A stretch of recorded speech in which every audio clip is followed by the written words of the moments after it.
और भाई लोगों क्या हाल है? क्या हाल है? आज की इस वीडियो में मैं आपके दिमाग के अंदर घुसकर ये बता दूंगा कि आप अभी क्या सोच रहे हो, और साथ ही आपकी हथेली पढ़कर ऐसा कुछ बता दूंगा जो कि आपने भी नहीं सोचा होगा। और हाँ, ये सब चीजें मैं खुद ही नहीं करूंगा बल्कि आप लोगों को भी सिखाऊंगा कि आप लोग दूसरे के दिमाग को कैसे पढ़ सकते हो। लेकिन ये सब जानने के लिए आपको वीडियो को एंड तक देखना होगा। तो बिना टाइम वेस्ट किए कर लेते हैं वीडियो को स्टार्ट। हाँ, ये कर लो पहले। तो सबसे पहले स्टार्ट करते हैं टेरोट कार्ड रीडिंग से। आपको अपनी स्क्रीन पर 3 कार्ड्स दिख रहे होंगे। आपको इनमें से जो भी अच्छा लग रहा है वो जल्दी से चूज कर लो। और अब भाई आपने जो भी कार्ड चूज किया है उस पर अपनी अंगुली रख लो। अरे भाई यार चीटिंग मत करो, अंगुली तो रखनी पड़ेगी वरना मैं आपकी एनर्जी को फील कैसे कर पाऊंगा। तो रखो अपनी अंगुली। चलो बढ़िया, अब मैं एक एक करके इन कार्ड्स को पलटूंगा और उन कार्ड्स के ऊपर आपके बारे में कुछ लिखा होगा। तो दिल थाम के बैठ जाओ क्योंकि आपको आपके बारे में कुछ खास चीज पता चलने वाली है। मेरे को तो ऐसा धक धक हो रहा है। चलो फर्स्ट वाले कार्ड पर देखते हैं कि उस पर क्या लिखा है। आप सभी के अंदर भर भर के पोटेंशियल है, लेकिन आपका जो दिमाग है वो इधर उधर भटकता रहता है, जिसकी वजह से आप अपने अंदर की क्षमता को, अपने टैलेंट को अच्छे से नहीं जान पाते।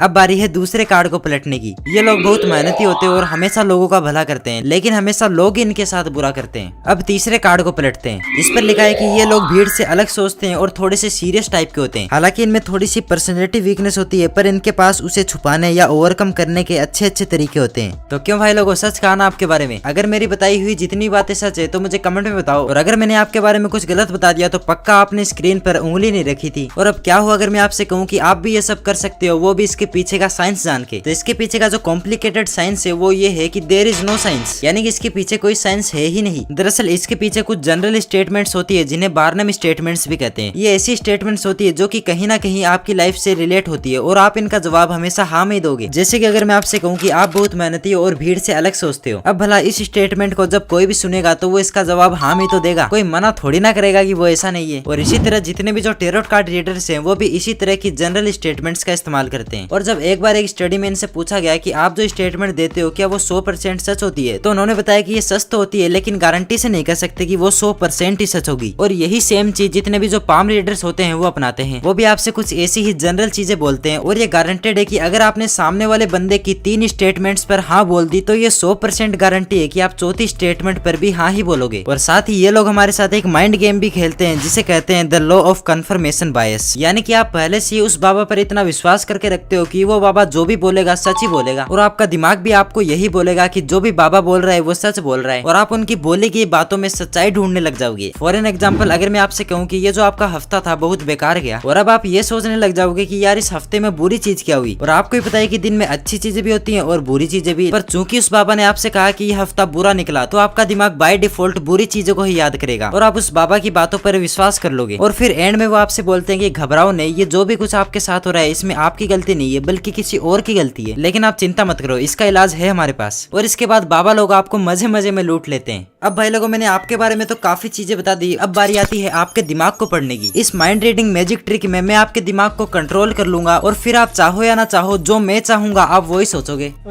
तो चलो स्टार्ट करते हैं। कृपया इस जादू का इस्तेमाल करते समय कॉपी पेन या फिर कैलकुलेटर लेकर बैठें। आपको अपनी स्क्रीन पर 1 से 9 तक नंबर दिख रहे होंगे। इनमें से आपको जो भी अच्छा लगे वो उठा लो। अब आपने जो भी नंबर चूज किया है उसे जल्दी से 2 से मल्टीप्लाई कर दो, और अब जल्दी से बिना शर्माए जो आंसर आया है उसमें 8 जोड़ दो।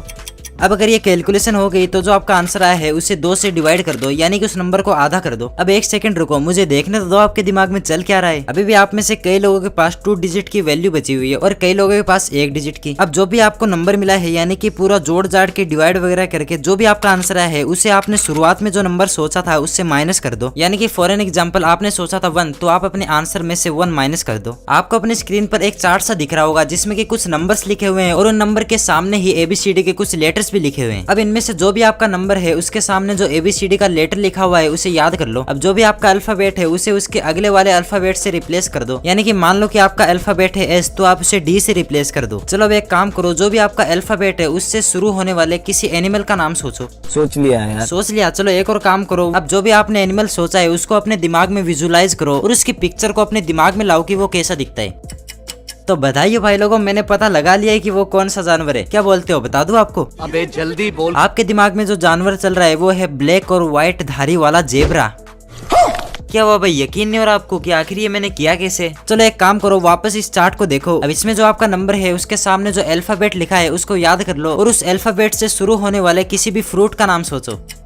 थोड़ा थोड़ा मुझे पता चल रहा है कि जो आपने फल सोचा है वो येलोइश कलर का है। पता चल गया भाई, आपने जो फ्रूट सोचा है वो है एक रसीला सा मैंगो। अरे देवा, ये गड़बड़ है बाबा। क्यों, सही कहा ना। तो चलो अब इसके पीछे के राज से पर्दा उठाते हैं कि आखिर ये मैंने किया कैसे। तो भाई लोगों, ये कोई जादू वादू नहीं था, बल्कि एक सिंपल सी मैथमेटिकल ट्रिक थी। इसमें मैंने आपको बोला था कि आप 1 से लेकर 9 तक कोई भी नंबर सोच लो और उसे 2 से मल्टीप्लाई करके उसमें 8 जोड़ दो, और बाद में जो आंसर आया है उसको आधा करके उसको शुरुआत वाले नंबर से माइनस करोगे तो आपका आंसर हमेशा 4 ही आएगा, चाहे आप ये किसी भी नंबर के साथ करके देख लो। और फिर क्या था, हमारी चार्ट में 4 के आगे जो अल्फाबेट था वो था Y, और Y को रिप्लेस करने के बाद वो बन गया Z। और जब मैंने Z से शुरुआत होने वाले किसी जानवर का नाम सोचने के लिए बोला तो भाई बचपन से पढ़ा है Z फॉर जेब्रा, तो जेब्रा ही तो आएगा दिमाग में। और इस तरीके से मैंने आपको बताया कि आपने कौन सा जानवर सोचा है। अब अगर आप में से कोई ऐसा है जिसने कि जेब्रा के अलावा और कोई जानवर सोचा था तो मुझे कमेंट में बताओ, मैं भी तो देखूं कितने तेजस्वी लोग हैं हमारे पास।